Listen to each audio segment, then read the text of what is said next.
अस्सलाम वालेकुम। आज की पॉडकास्ट में हमारे साथ एक और मेहमान ऐसे हैं कि जिनके बारे में मैं जितना कहूँ वो कम होगा, क्योंकि वो बहुत ही स्पेशल पर्सन हैं और बहुत ही ख़ास हैं, जिन्होंने अपनी लाइफ में बहुत सारे उन्होंने अपना एक वर्जन बनाया है। जिस तरीके से उन्होंने बचपन से जब मैं पॉडकास्ट से पहले उनसे सुन रही थी, उनके बारे में वो जब बता रहे थे तो I was very happy and excited that कि वो हमारे मुल्क में जो लोग हैं जो डिसहार्ट हो जाते हैं, किसी न किसी वजह से परेशान हो जाते हैं, तो ये उनके लिए बहुत ही अच्छे रोल मॉडल हैं। मेरे साथ हैं सलमान इलाही, जो कि बिनाई फाउंडेशन के फाउंडर हैं और के इलेक्ट्रिक के टीम लीडर भी हैं। अस्सलाम वालेकुम सर। वालेकुम अस्सलाम। सबसे पहले तो बहुत बहुत शुक्रिया, आपने अपना कीमती टाइम हमें दिया। सर, मैं चाहती हूँ कि थोड़ा सा हमारे व्यूवर्स को अपने बारे में, अपनी लाइफ जर्नी के बारे में बताइए please. Thank you very much. सबसे पहले तो आपका बहुत शुक्रिया फॉर इनवाइटिंग मी हियर। और बिल्कुल मेरा नाम सलमान इलाही है। मैं इस वक्त डबल मास्टर्स कंप्लीट कर चुका हूँ सोशियोलॉजी में और इंटरनेशनल रिलेशन में फ्रॉम कराची यूनिवर्सिटी। इसके बाद मैंने इंडस यूनिवर्सिटी से बीएड कंप्लीट किया है और उसके बाद मैंने एंटरप्रेन्योर डिप्लोमा कंप्लीट किया है फ्रॉम आईबीए, और इस वक्त पीएचडी कर रहा हूँ from Karachi university as a blind. अच्छा, इसके अलावा मैं जॉब करता हूँ के इलेक्ट्रिक कॉल सेंटर में as a team leader, as a supervisor. और इसके अलावा मैं फाउंडर हूँ पाकिस्तान ब्लाइंड स्पोर्ट्स फेडरेशन का। और पाकिस्तान ब्लाइंड स्पोर्ट्स फेडरेशन में फ़र्स्ट टाइम हमने डिफरेंट स्पोर्ट्स को इंट्रोड्यूस करवाया पाकिस्तान में, जिसमें फ़ुटबॉल, जूडो, आर्चरी, एथलेटिक्स है, स्विमिंग है, चेस है। ये ब्लाइंड लोगों के गेम्स हैं जो कि हम यहाँ पर करवा रहे हैं। और हर साल 2 नेशनल इवेंट्स करवाते हैं, एक मेल एथलीट्स और एक फ़ीमेल एथलीट्स। और अब पहली मरतबा अभी रिसेंटली हमने एक चैम्पियनशिप करवाई थी फ़ुटबॉल और जूडो, जिसमें पाकिस्तान की पहली मरतबा टीम अनाउंस हुई है, फ़ुटबॉल की ब्लाइंड टीम। इसके साथ साथ मैं क्रिकेट खेलता रहा हूँ, ब्लाइंड क्रिकेट खेलता रहा हूँ। 2002 के वर्ल्ड कप में I was a part of that team. वो वर्ल्ड कप हम लोग जीत कर आए थे, अल्लाह के करम से इंडिया में ये वर्ल्ड कप हुआ था, तो वहाँ पे हम ये वर्ल्ड कप जो है वो जीत कर आए थे। तो मैंने उस वक्त से ये बात सोची थी कि क्रिकेट में हम आगे आ चुके हैं तो अब दूसरे स्पोर्ट्स को भी इंट्रोड्यूस करवाना है, तो मैंने पाकिस्तान ब्लाइंड स्पोर्ट्स फेडरेशन बनाई।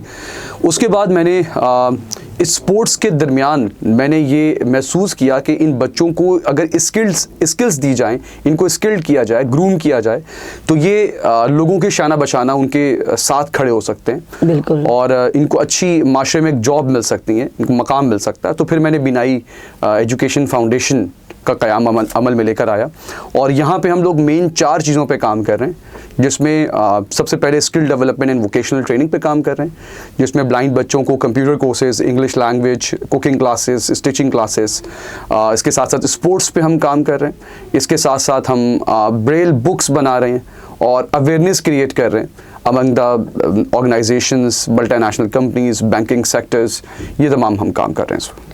अच्छा, ये जो ब्रेल बुक्स आप बना रहे हैं, इसमें ये आपने कहा कि सिंध बोर्ड का भी आपने जिक्र किया, लेकिन कुछ ऐसे लोग हैं जो कि हमारे मुल्क में ब्लाइंड हैं बट अनफॉर्चुनेटली उनको अवेयरनेस नहीं है। तो जैसे आप माशाल्लाह मोटिवेशनल स्पीकर भी हैं, तो अगर ये ब्रेल बुक्स बनाते हैं और उसके हवाले से कोई वीडियोस बनाते हैं, स्टूडेंट्स उस तरह के लोग सुने, उन तक पहुँचे, और आप क्या कहना चाहेंगे इस बारे में? मैं ब्रेल बुक्स के बारे में आपको बिल्कुल बताता हूँ, और इससे पहले थोड़ा सा मैं अंडरस्टैंड भी करना पड़ेगा कि डिसेबिलिटी क्या चीज़ है। इसको अंडरस्टैंड करेंगे आप तो फिर आपको समझ आएगा कि ये ब्रेल बुक्स कितनी इंपॉर्टेंट हैं। बिल्कुल। पहले हम ब्रेल बुक्स को समझ लेते हैं। ब्रेल बुक्स जो है वो दरअसल एक इम्बोज डॉट्स की बुक्स होती है। ये 6 डॉट्स होते हैं, 1 2 3 4 5 6, ये 6 डॉट्स होते हैं। इसी डॉट्स को आगे पीछे करके पूरी ABCD, अलिफ बे और दुनिया की तमाम लैंग्वेजेस बनती हैं। आपको किसी भी दुनिया की लैंग्वेज में कोई बुक पढ़नी है तो ब्रेल मेथड के थ्रू आप पढ़ सकते हैं। तो हमने क्या किया है कि सिंध टेक्स्ट बोर्ड की तमाम जो क्लास 1-2 मैट्रिक बुक्स हैं उनको हमने कन्वर्ट करने का प्लान किया इनटू ब्रेल फॉर्मेट, और अल्लाह के करम से अब हम तमाम स्कूल्स को ये बुक्स देने जा रहे हैं। राइट। उसके साथ साथ स्टोरी बुक्स और यहाँ तक कि ब्रेल, कुरान, बाइबल, गीता, ये तमाम चीज़ें जो हैं वो ब्रेल में अवेलेबल हैं। सही, तो ये ब्रेल दरअसल सिस्टम है जिसके ज़रिए ब्लाइंड बच्चे पढ़ सकते हैं ईजीली। इससे पहले जो मैंने आपसे कहा कि थोड़ा सा अंडरस्टैंड करना ज़रूरी है कि डिसेबिलिटी क्या चीज़ है, उसका रीज़न यहाँ पे ये है कि ये ब्रेल फॉर्मेट कितना इंपॉर्टेंट है, ये हमें थोड़ा सा समझने में आसानी होगी। देखिए, आप लोगों ने सांप को देखा होगा। If we are talking about snake, snake को अल्लाह ताला ने हाथ पैर नहीं दिए। क्या कभी हमने उसको माजूर या डिसेबल कहा? नहीं कहा। अगर हम बात करते हैं हैन और ऑस्ट्रिच यानी कि मुर्गी और शतरमुर्ग, उसको अल्लाह ने पर दिए, उड़ नहीं सकती। एग्जैक्टली। तो क्या हमने वहां पे कहा माजूर है? नहीं। तो इसका मतलब ये है कि माजूरी का ताल्लुक इन चीज़ों से है ही नहीं, बल्कि अल्लाह ताला ने हर इंसान और हर मखलूक को एक दूसरे से मुख्तलिफ बनाया। सही है। किसी को लंबा बनाया, किसी को छोटा बनाया, किसी को काला बनाया, किसी को गोरा बनाया, किसी को जो है वो तेज़ भागने वाला बनाया, किसी को अच्छी शायरी करने वाला बनाया, किसी को अच्छा गाना गाने वाला बनाया, तो किसी को जो है वो अच्छा लिखने वाला बनाया। तो हर इंसान एक दूसरे से मुख्तलिफ है। कुछ लोगों की इंटरनल सलाहियतें मुख्तलिफ हैं और कुछ लोगों की एक्सटर्नल सलाहियतें मुख्तलिफ हैं।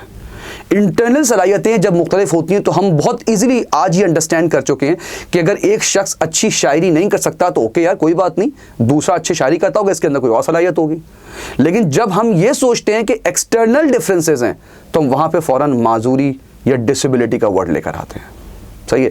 मिसाल के तौर पर अगर मैं ये कहूँ कि जी आप अच्छी शायरी कर लें, हो सकता है आप अच्छी शायरी ना कर पाए, तो इसका मतलब ये नहीं कि मैं ये कहूँ कि जी आप शायरी में डिसेबल हैं। बिल्कुल सही ना। ये अल्लाह ताला ने हर इंसान को मुख्तलिफ बनाया हुआ है। तो एग्जैक्टली इसी तरीके से इंसान के काम करने का अंदाज भी डिफरेंट है। अब मिसाल के तौर पे एक इंसान अच्छा गा नहीं सकता, तो उसके गले के अंदर वो डिवाइस प्रॉपर मौजूद नहीं है जिसके थ्रू वो अच्छा गाना गा सके, या कोई अच्छा कैलकुलेशन नहीं कर सकता, तो ज़रूरी नहीं है कि वो डिसेबल है, बल्कि वो उसके माइंड में वो डिवाइस उस लिहाज से नहीं है जो अच्छी कैलकुलेशन कर सके, या उसकी अच्छी प्रैक्टिस नहीं है। बिल्कुल सही है। तो उसको उसके नेमो बदल के लिए लोगों ने क्या करा कि लोगों ने टेक्नोलॉजी लेकर आ गए। सही है। जो अच्छी कैलकुलेशन नहीं कर सकता उसके लिए कैलकुलेटर आ गया। आज ऐसे इक्विपमेंट्स आ गए कि बहुत बेसुरे गाने जो सिंगर्स हैं वो बेहतरीन गाने गा रहे होते हैं, बड़े बड़े सिंगर्स बन गए, लोग उसमें करते हैं। तो ये डिवाइसेस ने लाइफ को चेंज कर दिया, टेक्नोलॉजी ने जो लाइफ को चेंज कर दिया। अगर हम यहीं पे एग्जांपल लेते हैं, यहाँ पे लाइट्स मौजूद हैं। लाइट्स आपको आपकी डिसेबिलिटी को खत्म कर रही है, तो टेक्नोलॉजी ने आपकी डिसेबिलिटी को खत्म किया है, वरना भी यही लाइट्स बंद कर दे तो आप ढूंढते रहेंगे जाना किधर है। सही है। तो टेक्नोलॉजी ये पहली चीज है जो आपकी डिसेबिलिटी को खत्म करती है। सही है। दूसरी इंपॉर्टेंट चीज है आपकी सोच। सही है। अगर मिसाल के तौर पे एक ऐसी लड़की, भी बड़ा इंपॉर्टेंट हमारे पास एक चीज सामने आई, एक ऐसी लड़की जो कि बर्न हो गई, जल गई। अब उस जली हुई लड़की को माजरत के साथ, लेकिन क्या हम उसको रिसेप्शनिस्ट बना सकते हैं? नहीं बना सकते। अब यहाँ पे क्या वो डिसेबल है? नहीं है, लेकिन उसके बावजूद हम नहीं बना सकते। ये है वो मेंटालिटी, वो अप्रोच, वो सोच जो आपको माजूर बनाती है या डिसेबल बनाती है। सही है। आईटी फील्ड या अब तक कई कंट्रीज में, पाकिस्तान में भी अभी रिसेंटली अलाउ हुआ, लेकिन अदरवाइज फौज में हमारी फीमेल से जाना पॉसिबल नहीं था। सही है। तो क्या हमारी फीमेल्स माजूर थी? नहीं। सही है। तो ये है अप्रोच है, ये सोच है, ये सोच का चेंज होना। फिर तीसरी जाती है स्ट्रक्चर। स्ट्रक्चर आपको माजूर बनाती है। मैं इसकी सिंपल एग्जांपल लेता हूं आपको कि एक लड़के ने एडमिशन लिया कराची यूनिवर्सिटी में। उसने मास्टर्स में कहना चाहिए कि एडमिशन लिया उर्दू डिपार्टमेंट में, और उसका डिपार्टमेंट में एडमिशन हो भी गया, लेकिन वो व्हीलचेयर यूज़र था। जब एडमिशन हो गया, ये चीज़ किसी ने नहीं सोची, और बाद में पता लगा कि उर्दू डिपार्टमेंट की क्लास तो 2nd फ्लोर पे है जी, वो जाएगा कैसे? सही है। तो उस बिल्डिंग के स्ट्रक्चर ने उसको माजूर बना दिया। अदरवाइज उसके लिए पढ़ने में क्या मुश्किल था? जब वो ग्रेजुएट करके आ चुका तो इसका मतलब है कि वो कंप्लीटली सलाहियतें रखता था। बिल्कुल। लेकिन ड्यू टू स्ट्रक्चर वो माजूर हो गया। सही है। तो ये वो डिसेबिलिटीज या वो माजूरी। अब हम क्यों डिसेबल हैं? हाँ, यस, वी आर डिसेबल। जानते हैं क्यों हम माजूर? इसलिए हैं क्योंकि पूरे पाकिस्तान में हमारे लिए कोई स्कूल्स ही नहीं है जो हमें अच्छा एजुकेट करें। तो हम माजूर इसीलिए हैं कि पूरे पाकिस्तान में हमारे लिए कोई एक भी स्कूल ऐसा नहीं है जहां से हम प्रॉपर एजुकेट हो सकें। हम इसलिए माजूर हैं क्योंकि पूरे पाकिस्तान में कोई एक भी इंस्टीट्यूट ऐसा नहीं था अब तक जो हमें स्किल्ड करे, ग्रूम करे। हम इसलिए ऐसा ही है। हम रेस्टोरेंट्स जाते हैं तो मेन्यू कार्ड्स ब्रेल में अवेलेबल नहीं है, न्यूज़पेपर अखबारात ब्रेल में मौजूद नहीं है। जो वेबसाइट्स बनती हैं, वेबसाइट इस वक्त ब्लाइंड बच्चा कंप्लीटली यूज़ कर सकता है, लेकिन वेबसाइट बनाने वालों को ये पता नहीं है कि माइनर मॉडिफिकेशन से, अगर वो माइनर मॉडिफिकेशंस ना की जाएं तो ब्लाइंड लोगों के लिए वो वेबसाइट बेकार है। बिल्कुल सही है। तो इसलिए हम लोग मासूर हैं। हम मसाजिद में जाते हैं या हमारे जो क्रिश्चियंस भाई हैं, हमारे हिंदू भाई हैं, अपने मंदिर या अपने जो चर्च में जाते हैं तो वो उनकी वो कुरान और जो बाइबल है वो प्रॉपरली वहाँ पे अवेलेबल नहीं है। हम इसलिए मासूर हैं। अगर यही चीज़ें अवेलेबल करना शुरू कर दी जाएँ जिस तरह आप लोगों को अवेलेबल है, तो हम आपके बराबर में होंगे। आज जिस तरह आप मेरा इंटरव्यू ले रही हैं, कल को मैं आपका इंटरव्यू ले रहा हूँ। आप वैसे भी ले सकते हैं, मसला नहीं है। आप, मैं तो कहती हूँ आप स्टार्ट कर लीजिएगा, क्योंकि यू स्पीक वेरी वेल, और जब आप बोल अच्छा लेते हैं, इतनी अच्छी बात कर रहे हैं, तो मोटिवेशनल स्पीकर हैं, लोग आपसे इंस्पायर्ड होते हैं, तो आप क्यों नहीं पॉडकास्ट ले सकते हैं। मैं तो आपको एडवाइस भी करूँगी कि आप वहाँ पे अपने फाउंडेशन में एक पॉडकास्ट रूम भी बना लें और वहाँ पे you start doing this, success stories को लोगों को बुलाएं, वो शेयर करें। ये तो बहुत अच्छी बात है। लेकिन जो आपने ब्रेल बुक की बात की, इट्स वेरी गुड आइडिया। तो क्या समझते हैं कि पाकिस्तान में हमारे गवर्नमेंट लेवल पे कोई इन लोगों के लिए कुछ है ऐसा सिस्टम या नहीं है? अगर है तो इम्प्लीमेंट क्यों नहीं हो रहा? क्या समझते हैं, क्या वजह है? देखिए, इसमें दो तीन चीज़ें समझने की बहुत ज़रूरी है। जैसे पंजाब गवर्नमेंट ने काफ़ी हद तक ब्रेल पे काम किया है और उनके पास बड़े बड़े ब्रेल प्रेस भी मौजूद हैं जिन्होंने इस पे वाकई काम किया है, इससे इनकार नहीं है। लेकिन जो सबसे बड़ा मसला है कि ब्रेल बुक्स अगर पंजाब गवर्नमेंट ने बना दी तो उन बुक्स को प्रॉपर प्रूफ रीड करने वाला, प्रॉपर उसकी कंपोजिंग करने वाला या प्रॉपरली स्कूल्स में प्रोवाइड करने वाला, या आमतौर पे उनके पास रिसोर्सेज की कमी है और वो लोग शायद प्रॉपरली नहीं कर पाए। दूसरा बड़ा मसला होता है कि जो स्कूल्स हैं, स्कूल्स भी तो हों हमारे पास जिसमें उन बुक्स को पढ़ाया जाए। बिल्कुल सही है, ये दूसरा बड़ा मसला है। अच्छा, सिंध गवर्नमेंट ने भी रिसेंटली जो है वो एक डिपार्टमेंट बनाया है, department of empowering for person with disabilities, और ये बहुत अच्छा डिपार्टमेंट बना है। इस पर बड़ा अच्छे लॉज बने और इन्होंने जो है वर्किंग शुरू कर दी है। बल्कि रिसेंटली जो है मीटिंग्स भी हो रही हैं बहुत तेज़ी से कि जी सिंध के तमाम स्कूल्स में भी ब्रेल बुक्स प्रोवाइड हों, और हम ही इंशाल्लाह हम मिलकर और कुछ हमारे और मज़ीद दोस्त हैं वो मिलकर ब्रेल बुक्स जो हैं वो प्रोवाइड कर रहे हैं सिंध गवर्नमेंट को, ताकि सिंध गवर्नमेंट के तमाम स्कूल्स में ये बुक्स प्रोवाइड हों। मज़ीद यकीनन गवर्नमेंट को जो काम करना है वो ब्रेल बुक्स सिर्फ यानी कि सिंध टेक्स्ट बोर्ड तक नहीं, बल्कि मैं समझता हूँ कि जिस तरह लियाकत लाइब्रेरी और बड़ी बड़ी लाइब्रेरीज़ मौजूद हैं कराची में या सिंध में, इस तरह की लाइब्रेरीज़ में ऐसे रूम्स स्पेसिफिकली मुख्तस करने पड़ेंगे जहाँ पे ब्रेल बुक्स अवेलेबल हों। दुनिया में ऐसा ही होता है, तो एक ब्लाइंड बच्चा भी इजीली जाकर वहाँ पर अपनी बुक्स को पढ़ सके। अभी रिसेंटली सिंध गवर्नमेंट ने एक ऑडियो विजुअल लाइब्रेरी बनाई है जो कि बहुत ज़बरदस्त और लेटेस्ट इक्विपमेंट्स के साथ है जो कि बनाई है। अब उसको फाल करना और वहाँ पे तमाम बच्चों का एक्सेस होना, ये अल्लाह करे कि जल्द से जल्द हो जाए, तो मेरा ख्याल है कि बहुत सारी आसानी हो जाएगी। आप बिल्कुल ठीक कह रहे हैं कि क्योंकि ये जब इतनी एफर्ट कर रहे हैं और इतना कुछ हो रहा है तो गवर्नमेंट लेवल पे सोचना चाहिए, सिर्फ करके रखना नहीं चाहिए, उसका एग्जीक्यूशन इज़ वेरी नेसेसरी। तो आपसे ये सवाल है कि बीइंग अ ब्लाइंड पर्सन, आप जो मैंने पॉडकास्ट से पहले ही पूछा था कलर ऑफ लाइफ, आपने फिर उसका बड़ा खूबसूरत सा जवाब दिया। मैं चाहती हूँ हमारे व्यूवर्स को भी बताएं कि आप कभी कभी थोड़ी देर के लिए ख्याल नहीं आता कि हाँ जी ये कलर रेड कैसा होगा, वाइट येलो कैसा होगा, तो आपने सेंसेस की भी बात की थी, तो आपने फिर एक्सेप्टेंस के जो जिक्र किया, मैं चाहती हूँ हमारे व्यूवर्स को भी बताएं प्लीज़। देखिए, सबसे इम्पॉर्टेंट जो चीज़ होती है आपका इनर सेटिस्फैक्शन, आपके इंटरनली आप सुकून में हो। अगर आप इंटरनली सुकून में हैं तो यकीन करें कि आईसाइट होने या ना होने से कोई फ़र्क नहीं पड़ता, कोई फ़र्क नहीं पड़ता। जिस तरह अगर आप मैथ्स अच्छा नहीं कर सकती तो आपको कोई फ़र्क नहीं पड़ता, सही है, आप दूसरे वेज देख लेंगे मैथ्स को करने के। तो आँखों के होने, आईसाइट होने, बीनाई होने या ना होने से लाइफ का कोई फ़र्क नहीं पड़ता। हम लाइफ में बहुत ईजी हैं, हम बिल्कुल सेटिस्फाई हैं और हम अपनी लाइफ को बड़े मज़े से गुजार रहे हैं। बल्कि मज़ेदार आपकी बात आपको मैं बताऊँ कि मुझे याद है कि मेरी अम्मी ने हमेशा घर के सारे काम मुझसे करवाए हैं। मैंने झाड़ू पोछा किया घर में, मैंने बर्तन धोए, कपड़े धोए, मैंने कंटिन्यूसली ये सारे काम किए जो आमतौर पे लोग नहीं सोच सकते कि जी ब्लाइंड बच्चा कैसे करेगा। मैं नाउ आई एम मैरिड, अल्लाह का शुक्र है कि मेरी वाइफ है, मेरी 2 बेटियां हैं अल्लाह के करम से, मेरी एक सक्सेसफुल लाइफ है, सही है। हाँ, शादी होने के बाद किसी हद तक मेरी वाइफ ने आके काम छुड़वा दिए तो थोड़ा सा मुझे सुकून हो गया लेकिन बताने का मकसद ये था कि मुझे याद है कि अम्मी ने एक बड़ा ज़बरदस्त स्टेटमेंट दिया था। अम्मी ने कहा था कि सलमान को नज़र नहीं आ रहा उसकी वजह से वो एक कोने से जाकर झाड़ू देते हुए कचरा को निकाल रहा है। जबकि एक नॉर्मल शख्स, एक साइटेड पर्सन, वो क्या कर रहा होता है कि वो देख रहा होता है कि वहाँ यार मेरा ख्याल है कचरा नहीं है, तो वहाँ वो झाड़ू नहीं देता।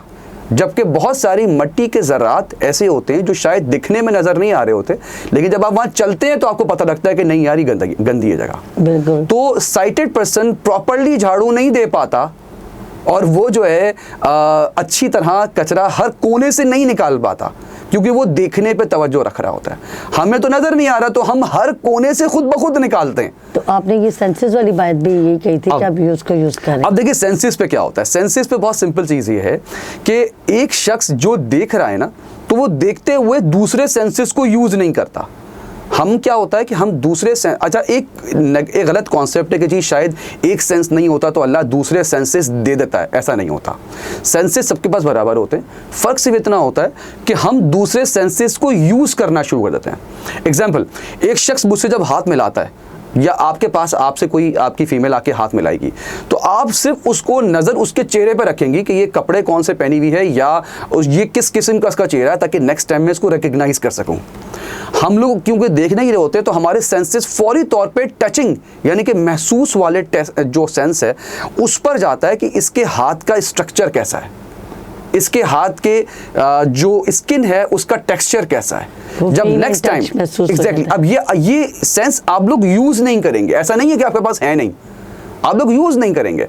तो हम लोग के पास जब वो नेक्स्ट टाइम वो लड़का आके हमसे हाथ मिलाएगा तो हम ऑटोमेटिकली अंडरस्टैंड कर लेंगे हाँ फला दिन आपने आके हमसे हाथ मिलाया था, सही। तो ये ऑटोमेटिकली होता है। एग्जैक्टली इसी तरीके से मिसाल के तौर पे अगर हम बाहर सड़क पे जा रहे हैं तो आप लोग इस चीज़ को देख रहे होते हैं कि जी कौन सा बोर्ड आएगा, कौन सी शॉप आएगी, तो उसके बाद आप राइट साइड या लेफ्ट साइड पे मुड़ना है।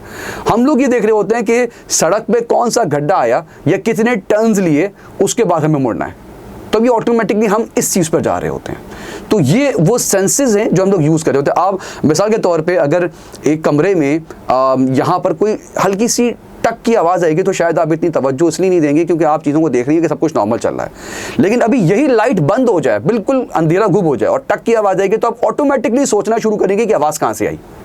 तो ये ऑटोमेटिकली आपके जो अदर सेंसेस हैं वो यूज़ होना शुरू हो जाएंगे। बिल्कुल ज़बरदस्त। यानी कि एक बात जो आज आपसे गुफ्तगू हो रही थी तो मैं काफ़ी एक्साइटेड भी थी। क्वेश्चंस जो मेरे माइंड में थे और आपने उसको कितनी खूबसूरती से डिफ़ाइन किया कि हम अपने सेंसेस यूज़ नहीं करते एक नॉर्मल पर्सन, लेकिन आप मुझे लगता है कि जो नॉर्मल लोग हैं उनसे कहीं ज़्यादा हमसे बहुत बेहतर हैं।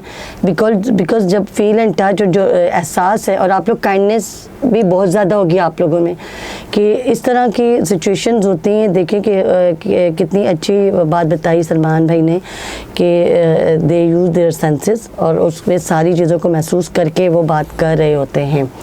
लेकिन इसके लिए तो मैं बोलती हूँ कि बिनाई फाउंडेशन जैसी बहुत सारी फाउंडेशन ब्रांचेस होनी चाहिए हर शहर में, हर विलेज में, ताकि लोग उससे इस्तेफ़ादा हासिल कर सकते हैं। वो लोग भी कि उनको पता चले कि वहाँ कितने लोग ऐसे हैं जो परेशान होते हैं जिन्हें पता नहीं होता। इस तरह की एजुकेशन भी हमारे मुल्क में होनी चाहिए। तो क्या समझते हैं कि क्यों एजुकेशन सिस्टम ऐसा नहीं है जिसकी वजह से हमारा मुल्क सबसे पीछे है? देखिए, सबसे पहली चीज़ यहाँ पे ये कि अनफॉर्चुनेटली हमारे यहाँ दो तरह के प्रॉब्लम्स हैं। एक तो ये कि जो गवर्नमेंट लेवल पे जो काम हो रहा है वो स्कूल्स प्रॉपरली एजुकेशन नहीं दे पा रहे, उसमें थोड़ा सा वो नाकाम हो गए, वो स्कूल्स पीछे हो गए, हम लोगों के एजुकेशन की इतनी इंपॉर्टेंस नहीं रही। ये एक बड़ा रीज़न है। सेकेंडली, दूसरा जो हमारे पास सेक्टर है वो प्राइवेट सेक्टर है जो कि कमर्शलाइज्ड है, वो पैसा चाहता है, सही है। हमारी अगर हम एजुकेशन की बात करते हैं तो हमारी एजुकेशन में वही बात, अगर ब्लाइंड जो गवर्नमेंट लेवल पे थोड़ा बहुत काम हुआ भी है तो वो एजुकेशन देने में किसी हद तक नाकाम रहे हैं। प्राइवेट सेक्टर आगे नहीं आया क्योंकि यहाँ पर कमर्शलिज्म नहीं है, यहाँ पर पैसा नहीं मिलेगा आपको। अब जो थर्ड सेक्टर है वो है आपका, जिसको हम कहते हैं स्पॉन्सरशिप के लिहाज से, या वो लोग जो कि फाउंडेशंस के ज़रिए स्कूल्स चलें। अब जो लेटेस्ट हमारे पास सोच आ गई है वो सोच ये आ गई है कि इंक्लूसिव स्कूलिंग होनी चाहिए। एक ऐसी स्कूलिंग कि एक आम स्कूल में ही बच्चा इंक्लूड हो। मिसाल के तौर पे अगर हम बात करते हैं कराची के जो टॉप स्कूल्स हैं, कल मैं उस दिन रेहान स्कूल्स के बारे में पढ़ रहा था, तो रेहान स्कूल में ही ब्लाइंड क्यों ना पढ़े, या रेहान स्कूल में ही एक जो फिजिकली इम्पेयर्ड है वो क्यों ना पढ़े? बिल्कुल सही है। अब इसमें क्या है, मिसाल के तौर पे एक जो फिजिकली इम्पेयर्ड है उसके लिए तो कोई प्रॉब्लम ही नहीं है, सिर्फ अगर हम उसके एक्सेस को पॉसिबल बना दें उस स्कूल में हर जगह पर, तो ब्रेल बुक्स नहीं, देखिए एक फिजिकली इम्पेयर्ड की बात करूं उसको तो ब्रेल बुक्स की भी जरूरत नहीं है। नहीं, और जो ब्लाइंड है उसको ब्रेल बुक्स, एग्जैक्टली। अब एक आम बच्चा अगर एक नॉर्मल तरीके से एक नॉर्मल बुक में पढ़ रहा है, सही है, टीचर एक ही है, वो उसको नॉर्मल बुक में पढ़ा रहा है, नॉर्मल बुक से वो देख के पढ़ रहा है, ब्लाइंड बच्चा ब्रेल बुक से देख के पढ़े, उसमें मसला कहाँ है? कोई मसला नहीं है। तो यही इक्वल लेवल पे आ जाएंगे। एग्जैक्टली। अब उससे हमें अलग स्कूल्स बनाने की सच जरूरत नहीं पड़ेगी, बल्कि उसके लिए क्या होगा कि जो अच्छे स्कूल्स हैं, अच्छी फैसिलिटीज हैं, वो अवेल कर सकेंगे पर्सन विद डिसेबिलिटीज। और हमारे रेहान गुरंगी स्कूल में आपको मैं एक बात बताऊं कि वहाँ पे 7th स्टैंडर्ड्स के जो स्टूडेंट्स हैं उनको स्किल बेस्ड एजुकेशन दी जा रही है, उनको इस काबिल बनाया जा रहा है, टेड टॉक की वीडियोस दिखाई जा रही हैं, उनको ऐसा नहीं है कि रेक्टिफिकेशन वाली एजुकेशन दी जा रही है, उनको बाकायदा थ्रू वीडियोस उनको एम्पावर किया जा रहा है, उनके अंदर कॉन्फिडेंस डेवलप किया जा रहा है ताकि वो एक वक्त आए अपने। और सर रेहान ने उनको नाम दिया वाला वाली। फॉर इंस्टेंस एक बच्चा है फॉरेस्ट वाली, एक है पानी वाला, ग्लास वर्क वाला। इसी तरह से जो ब्लाइंड बच्चे हैं वो भी आके थ्रू ब्रेल बुक्स एजुकेशन लें और वीडियोस को सुनेंगे। तो जब वो वीडियोस को सुनेंगे तो एक किस्म का एक कंपटीशन बच्चों में होता है ना, आपस में खेलते हैं, ग्रुप में बात करते हैं, और जो नॉर्मल बच्चा है ब्लाइंड बच्चे को देख के उसको सीखेंगे। किसी भी स्कूल में ये हो सकता है। और आपका आइडिया भी बहुत अच्छा है थ्रू ब्रेल बुक्स। मैं तो सोच रही हूँ कि आप ये जब इम्प्लीमेंट हो तो मैं भी ब्रेल बुक्स पढ़ना शुरू कर दूँ ताकि किसी ऐसे बच्चे को हम सिखा सकते हैं। क्या ख्याल है? एग्रीड।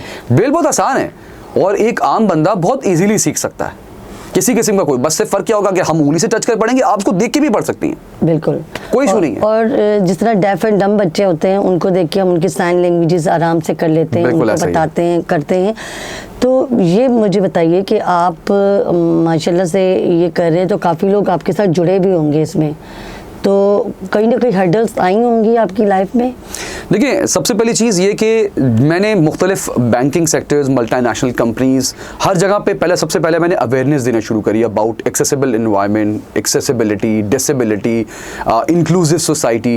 इनके हवाले से मैंने प्रेजेंटेशंस देना शुरू करी और ड्यूरिंग प्रेजेंटेशंस मुझे अंदाज़ा हुआ कि banking sector, multinational companies, they are ready to hire them. वो कहने लगे जी लाइए ब्लाइंड बच्चों को, हम हायर करने को तैयार हैं। यूनिवर्सिटीज़ कहने लगी कि लाइए ब्लाइंड बच्चों को, हम इनको यहाँ पर एडमिशन देने को तैयार हैं। लेकिन उस वक्त मुझे अंदाजा हुआ कि मेरी कम्युनिटी जीरो पे खड़ी है। मेरी कम्युनिटी के पास तो कोई ऐसा इंस्टीट्यूट ही नहीं है जो इनकी रिक्वायरमेंट्स को फुलफिल करने के लिए स्किल्ड करे और ये लोग जाके जॉब्स कर सकें। उस वक्त मुझे बिनाई एजुकेशन फाउंडेशन का क़याम अमल लाना पड़ा और एक ऐसा इंस्टीट्यूट जहां से हम इनको स्किल्ड करें। अच्छा, अब इसमें डेफिनेटली परेशानियां बहुत सारे लेवल पर हैं, ऐसा नहीं है कि लेवल पे नहीं है। इसमें सबसे पहला प्रॉब्लम है कि इन बच्चों के जो पेरेंट्स हैं, आप सोचें कि हम उनके लिए काम कर रहे हैं और पेरेंट्स ही बच्चों को निकालने के लिए तैयार नहीं है। सही है, पेरेंट्स ही इतना डरते हैं कि नहीं, मेरा बच्चा कमरे से बाहर निकलेगा तो क्या होगा, घर से बाहर निकलेगा तो क्या होगा। उनको मैंने मैक्सिमम फैसिलिटेट करने के लिए मैंने कैमरास और ट्रैकिंग सिस्टम के साथ वैन सर्विस दी, फ्री ऑफ कॉस्ट दी, ताकि कोई ये ना कह सके मेरे पास पैसे नहीं है। सही है जी। मैंने उनको कन्विंस किया कि आप बच्चों को लाएं, सेफ्टी हमारी जिम्मेदारी है। जब जाके उनके पेरेंट्स ने आहिस्ता आहिस्ता ये कन्विंस हुए और उनको घरों से बाहर निकालना शुरू किया। लड़कियों को अब भी लड़कियों को बाहर निकालने की परमिशन नहीं मिलती। उनको हम कन्विंस करके थक जाते हैं, लेकिन बहुत प्रॉब्लम होती है। ये बहुत मुश्किल काम है, लेकिन नामुमकिन नहीं है, क्योंकि अल्लाह का शुक्र है, नेसेसरी। अल्लाह का शुक्र है कि सक्सेसफुल हुए और सक्सेसफुल होने के बाद उनको हम इंस्टीट्यूट लेकर आए। अब इंस्टीट्यूट में लाने के बाद दूसरा बड़ा प्रॉब्लम, हमारे टीचर्स उस लिहाज से अवेयर नहीं है, उनकी ट्रेनिंग नहीं हुई हुई। सही है ना, उनको अलग ट्रेन करना है, ये आहिस्ता आहिस्ता सारा मसला वही है। अब मैं कल की एग्जांपल लेता हूं। मैं कल बच्चों को पिकनिक पे ले गया, मैंने कहा कि आज आप लोग 1 लाख रेस करेंगे। अब ब्लाइंड बच्चे ने कहा सर हम कंप्यूटर सीखने आए थे, इसका ताल्लुक 1 लाख रेस से कहां आ गया? अब मैं उनको ये बात, मुझे इतनी देर लगी समझाने में कि 1 लाख का ताल्लुक क्या है कंप्यूटर कोर्स से। मसला ये है कि एक बच्चा अगर कंप्यूटर सीख लेगा तो उसको जॉब नहीं मिल सकती जब तक कि उसके अंदर कॉन्फिडेंस नहीं होगा। एग्जैक्टली सही है, जब तक कि उसके अंदर रिप्रेजेंटेशन नहीं होगी अपनी, जब तक कि वो अपने आप की अपने अंदर कन्विंसिंग पावर नहीं ला सकेगा। और एक बच्चा जो सिर्फ सीट पर बैठा रहता है, हिलता ही नहीं है, तो उसके अंदर क्या कॉन्फिडेंस आएगा? चाहे आपके पास कितनी भी स्किल्स हों, अनटिल अनलेस कि आप कॉन्फिडेंट नहीं है, आपकी कम्युनिकेशन नहीं है अच्छी, आपको सेल करना नहीं आता एग्जैक्टली, तो आप कामयाब नहीं होते, क्योंकि सेल करना ये अलग टॉपिक हो जाएगा, लंबा हो जाएगा। इसकी छोटी सी आपको एक एग्जांपल देता हूँ कि हमारी एक बच्ची है अरीना, वो अपना बिजनेस स्टार्ट कर चुकी है। सही है, ये पहली ब्लाइंड लड़की है जिसने अपना बिजनेस स्टार्ट किया है। सही है, अब वो ऑयल का बिजनेस चला रही है, सब कुछ है, बेहतरीन तरीके से चला रही है, लेकिन वही वाली बात की कॉन्फिडेंस नहीं है, वही वाली बात कि उसके अंदर कम्युनिकेशन स्किल्स नहीं है, तो वो अपने आप को सेल आउट ही नहीं कर पा रही। अपनी सर्विसेज को सेल करना it's a big thing, because कि ये बहुत मुश्किल काम है ये सेल करना, लेकिन जिसको आ गया वो कामयाब हो गया। कन्विंस करना ये होता है। अच्छा व्यूवर्स, मैं आपको ये बताती चलूँ कि इनकी जब मैं पॉडकास्ट रिलीज़ करूँगी तो उस पर आप लोगों ने क्या कहते हैं कि इनसे कांटेक्ट भी कर सकते हैं, और हो सकता है आपकी फैमिली में भी काफ़ी लोग ऐसे हों जो ब्लाइंड हों, जिन्हें पता ना हो, और जो आप लोग शायद इंतज़ार कर रहे हों, तो आप ज़रूर देखिएगा। आखिरी सवाल सिर्फ मैं आपसे ये पूछती हूँ सलमान भाई, मुझे ये बताइए कि कोई आपकी top of the list 3 wishes ऐसी क्या हैं, अगर आपसे ऊपर से पर्ची आए अल्लाह ताला की, पूछो क्या चाहिए, मैं देने को तैयार हूँ, तो व्हाट विल यू से? मेरी पहली ख्वाहिश जो है ना वो ये है कि एक ऐसा इदारा हो जो पाकिस्तान का मॉडल स्कूल और मॉडल वोकेशनल ट्रेनिंग सेंटर हो। एक ऐसा स्कूल जहाँ पे ये ब्लाइंड बच्चा जब निकले तो सोसाइटी के एक आम शख्स के बराबर आके खड़ा हो, पाकिस्तान की लीडिंग स्कूल्स के बराबर आके खड़ा हो। सही है, तो ये तो मेरी पहली विश यही है। सही है, क्योंकि हमारे यहाँ स्कूल्स भी नहीं है, तो मैंने वोकेशनल ट्रेनिंग पे तो किसी हद तक काम शुरू कर दिया, लेकिन हमें स्कूल्स पे काम करना है। सही है, उनकी एजुकेशन पे काम करना है। तो एक तो ये मेरी पहली जो है ना विश है। अच्छा, उसके बाद अगर हम बात करते हैं तो यकीनन मेरी सेकंड विश ये है कि किसी तरीके से हम लोग असेंबली में अंदर आएँ, असेंबली में आएँ, क्योंकि जब कानून बनाने की बात होती है, जब हमारे लिए आगे इश्यूज़ को डिस्कस करने की बात होती है, तो हमारे ही लोग वहाँ पे मौजूद हों जो कि अवेयर कर सकें उन लोगों को, MNAs को, MPs को, हमारे कानूनदानों को, ताकि उनकी ज़रूरत को देखते हुए जो है ना इंशाअल्लाह ताला ये कानून जो है वो बन सके। तो ये थर्ड ये है कि अल्लाह करे कि हम सब हर सोसाइटी, हर गैदरिंग्स, हर एक्टिविटी में हम पर्सन विद डिसेबिलिटीज़ को इंक्लूड करना शुरू कर दें। माशाल्लाह, आमीन सुम आमीन। जितने लोग देखेंगे तो मैं चाहती हूँ कि वो ज़रूर आमीन कहें, और इस शबान के महीने में जो आपकी इतनी प्यारी प्यारी विशेज़ हैं अल्लाह ताला उसको पूरा करे। Thank you so much Salman Ilahi का, कि जिन्होंने बहुत कीमती टाइम दिया और इतनी अवेयरनेस दी और इतना कुछ बताया, जिसको सुनकर बहुत खुशी हो रही है कि हमारे मुल्क में कहते हैं ना कि जब एक इंसान ख़ुद से कुछ करने की कोशिश करता है और अपनी मदद ख़ुद करने की कोशिश करता है, तो अल्लाह भी उसकी मदद करता है, क्योंकि उन लोगों की मदद अल्लाह ताला भी नहीं करते जो अपनी मदद आप नहीं करते। तो अगर सलमान ने ये सोचा और देखा किया, और इंशाल्लाह ताला जो उनकी विशेज़ अल्लाह करे वो पूरी हो। इसके साथ ही महताब खान तनूनी को इजाज़त दीजिएगा। इस पॉडकास्ट को देखने का बहुत बहुत शुक्रिया। अपनी राय से आगाह कीजिएगा, ज़रूर बताइएगा कि कैसी लगी पॉडकास्ट, क्योंकि ये पॉडकास्ट इसीलिए हो रही है कि हर तरह के लोग हमारी पॉडकास्ट में आते हैं, इस वजह से नहीं कि हम सिर्फ दिखाने के लिए आ रहे, इस वजह से कि ताकि आपके इल्म में इजाफ़ा हो, आप सीखें और आप कुछ ना कुछ सीख कर अपने ऊपर इम्प्लीमेंट करें, और जो आजकल उल्टा सीधा लोग सोच रहे हैं, नेगेटिविटी को ख़त्म करें, बी पॉजिटिव, ताकि आपकी ज़िंदगी आसान हो जाए। Thank you so much. अल्लाह हाफ़िज़। पाकिस्तान जिंदाबाद।